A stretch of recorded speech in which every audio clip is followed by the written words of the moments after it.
So let me get this straight. You now own 7 of your own dental practices. With some partners, yes.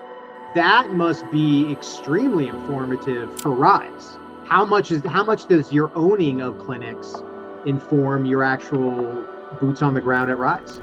We were never supposed to start Rise. Rise was never supposed to be a company or anything like that. It literally, and I was telling this story earlier today with a client, we were talking about it, and it's like, it was basically something that we kind of started out of necessity. I mean, starting a company is a really sort of extreme thing to do. The pain has to be great enough for you to want to do something like that, especially because we were so focused on growing our practices.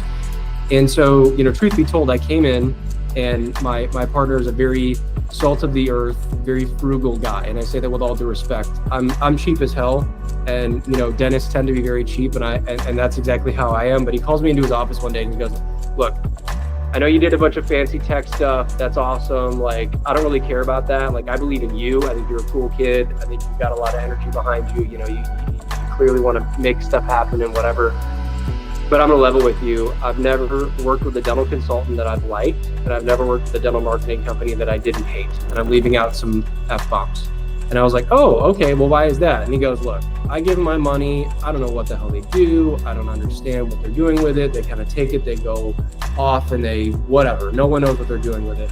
And then when they come back to me, it's these like sleazy salespeople, and some of them are really nice and whatever, but they just tell me what I want to hear, and then nothing's actually new." And I was like, okay, that's super interesting. I didn't really do anything with that information at the time, but it became my responsibility to find the right marketing partner. So